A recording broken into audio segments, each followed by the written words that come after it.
ನಮಸ್ಕಾರ ಸ್ನೇಹಿತರೆ, ನಮ್ಮ ಜನ ನೋಡಿ ಯಾವ ಥರ ಸಿನಿಮಾ ಥಿಯೇಟ್ರ್ ಮುಂದೆ ಸಿನಿಮಾ ನೋಡೋದಕ್ಕೆ ಅಂತ ಕಾಯ್ತಾ ಇದ್ದಾರೆ ಅಂತ ನೋಡಿ. ಎಷ್ಟೊಂದು ಜನ ಎಲ್ಲ ಕೆಲಸನ ಬಿಟ್ಟು ಸಿನಿಮಾ ಥಿಯೇಟ್ರ್ ಮುಂದೆ ಸಿನಿಮಾ ನೋಡೋದಕ್ಕೆ ಕಾಯ್ತಾ ಇದ್ದಾರಂತ. ಯಾರು ಹೇಳಿದ್ದು ನಮ್ಮ ಕನ್ನಡ ಸಿನಿಮಾ ನೋಡೋದಕ್ಕೆ ಥಿಯೇಟ್ರಿಗೆ ಜನ ಬರಲ್ಲ ಅಂತ? ಅದೆಲ್ಲ ಸುಳ್ಳು ಸ್ನೇಹಿತರೆ. ಒಳ್ಳೆ ಸಿನಿಮಾ ಮಾಡಿದ್ರೆ ಖಂಡಿತ ನಮ್ಮ ಜನ ಬಂದು ಥಿಯೇಟ್ರಲ್ಲೇ ಸಿನಿಮಾ ನೋಡ್ತಾರೆ. ಅದಕ್ಕೆ ಸಾಕ್ಷಿ ಬಂದ್ಬಿಟ್ಟು ಈ ಮಾದೇವ ಸಿನಿಮಾ. ವಿನೋದ್ ಪ್ರಭಾಕರ್, ಸೋನಲ್ ಮಾಂಟೇರ ಅಭಿನಯದ ಅದ್ಧೂರಿಯಾಗಿ ಬಂದಿರುವಂಥ ಸಿನಿಮಾ. ನಮ್ಮ ಕನ್ನಡದ ಹೆಮ್ಮೆ ಮಾದೇವ ಸಿನಿಮಾವನ್ನು ಅದ್ಧೂರಿಯಾಗಿ ಡೈರೆಕ್ಷನ್ ಮಾಡಿದ್ದಾರೆ ನವೀನ್ ರೆಡ್ಡಿ ಅಂತ ಡೈರೆಕ್ಟರು. ಸೊ ಬನ್ನಿ, ಅವರು ಇಲ್ಲೇ ಇದ್ದಾರೆ, ಮಾತಾಡ್ಸೋಣ. ನಮಸ್ಕಾರ ಸರ್. ಮಾದೇವ ಸಿನಿಮಾ ಡೈರೆಕ್ಟರ್ ಅಂತ ಗೊತ್ತಾಯಿತು ಸರ್. ತುಂಬ ಪಾಸಿಟಿವ್ ರಿವ್ಯೂ ಕೊಡ್ತಾ ಇದ್ದಾರೆ ಜನಗಳು. ಹೇಳಿ ಸರ್. ಖುಷಿ ಆಗ್ತಾ ಇದೆ ನನಗೆ. ಥಿಯೇಟ್ರ್ ಮುಂದೆ ಇಷ್ಟು ಜನ ನೋಡಿ, ನಾವು ಯಾಕಂದರೆ ವರ್ಷಗಟ್ಟಲೆ ಸಿನಿಮಾ ಮೇಲೆ ಕೆಲಸ ಮಾಡಿ ಇಷ್ಟು ಜನ ನೋಡಿ ಪಾಸಿಟಿವ್ ರಿವ್ಯೂಸ್ ಕೊಡ್ತಾ ಇರೋದಕ್ಕೆ. ಒಂದೊಂದು ಸೀನು ತುಂಬ ಎಂಜಾಯ್ ಮಾಡ್ತಿದ್ದಾರೆ, ವಿಜಿಲ್ ಹೊಡಿತಿದ್ದಾರೆ. ಶ್ರುತಿ ಮೇಡಮ್ ಬಂದಾಗ ಮತ್ತು ಮಾಲೇಶ್ವರಿ ಮೇಡಮ್ ಬಂದಾಗ ಆಗಿರ್ಬೋದು, ಹೀರೋ ಸರ್ಗೆ ಸ್ಟಾರ್ಟಿಂಗಿಂದನೂ ಬಿಡಿ ವಿಜಿಲ್ಸ್ ಬೀಳ್ತಾನೆ ಇದ್ವು. ಸೊ ಈ ಥರ ಪ್ರತಿಯೊಬ್ಬರಿಗೂ ಆ ಥರ ಇದು ನೋಡ್ತಾ ಇದ್ದಾರೆ, ನಮ್ಗೆ ಸಖತ್ ಖುಷಿ ಆಗ್ತಾಯಿದೆ ಸರ್. ಆ್ಯಕ್ಚುಲಿ ಜನ ನೋಡ್ಬಿಟ್ಟು ನಾವು ಪಟ್ಟಿರೋ ಕಷ್ಟನೇ ಮರ್ತೋಗ್ತಿದೆ.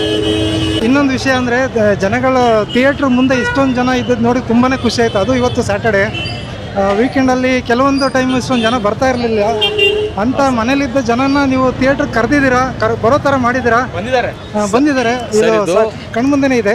ಇದು ಮೌತ್ ಟಾಕಲ್ಲಿ ಗೆಲ್ಲುವಂಥ ಸಿನಿಮಾ ಅಂತ ನಾವು ಮುಂಚೆನೇ ಹೇಳ್ತಿದ್ವಿ. ಆ್ಯಕ್ಚುಲಿ ಅದು ನಿಜ ಆಗಿದೆ. ಆಮೇಲೆ ಗಾಂಧಿನಗರಲ್ಲಿ ಸುಮಾರು ಟಾಕ್ ಏನು ಅಂತಂದರೆ, ಥಿಯೇಟ್ರ್ 3 ಮಂತ್ಸಿಂದ ಯಾವುದು ಥಿಯೇಟ್ರಿಗೆ ಜನ ಬರ್ತಿಲ್ಲ ಅಂತ ಕಂಪ್ಲೇಂಟ್ ಇತ್ತು. ಹೌದು. ಬಟ್ ಈಗ ಜನ ಬರ್ತಿರೋದ್ರೆ ನಮ್ಗೊಂಥರ ಖುಷಿ. ಮಾದೇವ ಕರೆಸ್ಕೊಂತಿದ್ದಾನಲ್ಲ ಜನನ, ಅದಕ್ಕೆ ನಾವು ಖುಷಿ, ಇನ್ನೇನಿಲ್ಲ ಸರ್. ಆ್ಯಕ್ಚುಲಿ ಸರ್, ಸಿನಿಮಾ ಚೆನ್ನಾಗಿದ್ರೆ ಖಂಡಿತ ಬಂದೇ ಬರ್ತಾರೆ. ಈಗ ಅದ್ಭುತವಾದ ಡೈರೆಕ್ಷನ್ ಮಾಡಿದರೆ, ಅದ್ಭುತವಾದ ಸಿನಿಮಾ ಕೊಟ್ಟಿದ್ದಾರೆ.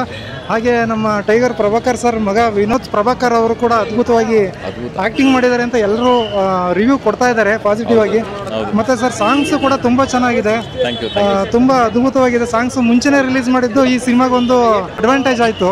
ಆಮೇಲೆ ಜನಗಳು ಕೂಡ ತುಂಬ ಪಾಸಿಟಿವ್ ಆಗಿದ್ದಾರೆ. ಮತ್ತು ಬೇರೆ ಏನೇನು ಹೇಳ್ತೀರಾ ಸರ್? ವಿನೋದ್ ಪ್ರಭಾಕರ್ ಸರ್ ಈಗ ಜಸ್ಟ್ ಹೋದರು ಸರ್. ಆ್ಯಕ್ಚುಲಿ ನಾವು ತುಂಬ ಒಂದು ಇದರಲ್ಲಿ, ಅದೇ ನಾನು ಅವಾಗಲೇ ಹೇಳ್ದಂಗೆ, ಈ ಸಿನಿಮಾ ಕೆಲಸ ಮಾಡಿಲ್ಲ, ಯುದ್ಧಗಳು ಮಾಡಿರೋದು ನಾವು. ಹೌದು. ಸೊ ಯುದ್ಧ ಗೆದ್ದಿದ್ದೀವಿ ಅಂತ ನಮ್ಗೊಂದು ಖುಷಿ ಆಗ್ತಿದೆ ಸರ್. ಖಂಡಿತ. ಎಲ್ಲ ಕಡೆ ಆಲ್ ಓವರ್ ಕರ್ನಾಟಕ ಒಳ್ಳೆ ರಿಪೋರ್ಟ್ ಇದೆ. ಮಂಡ್ಯ ಇರ್ಬೋದು, ಆ ಕಡೆ ನಾರ್ತ್ ಕರ್ನಾಟಕ ಇರ್ಬೋದು, ಸಖತ್ ಒಳ್ಳೆ ರಿಪೋರ್ಟ್ ಇದೆ ಸರ್. ಅದೊಂದು ಹ್ಯಾಪಿ ನಮಗೆ. ಖಂಡಿತ ಸರ್. ಈಗ ನೀವು ಯುದ್ಧನ ಒಂದು ಪದ ಬಳಸಿದ್ರಿ. ಸಿನಿಮಾ ತೆಗಿಯೋದು ಒಂದು ಯುದ್ಧದ ಥರನೇ. ಯಾಕೆಂದರೆ ಅದು ಸಿನಿಮಾ ತೆಗಿಯೋದು, ಯಾಕೆಂದರೆ 6 ತಿಂಗಳು, ವರ್ಷ, 2 ವರ್ಷ ನೀವು ಸಿನಿಮಾ ಕಷ್ಟಪಟ್ಟು ತೆಗೆದಿರ್ತೀರ. ಅಷ್ಟು ಈಸಿ ಅಲ್ಲ. ಈ ಯುದ್ಧನ ನಿಜವಾಗ್ಲೂ ಗೆದ್ದಿದ್ದಾರೆ ಈ ಸಾರ್ವಜನಿಕರು. ಕನ್ನಡ ಚಿತ್ರರಂಗದ ಅಭಿಮಾನಿಗಳು ಖಂಡಿತ ಬಂದು ಆಶೀರ್ವಾದ ಮಾಡಿದ್ದಾರೆ. ಇವತ್ತು ನಾನು ಹೇಳ್ತಾ ಇದ್ದೀನಿ, 100% 100 ಡೇಸ್ ಓಡುತ್ತೆ ಸರ್. Thank you. All the best sir. All the very best. Thank you so much sir.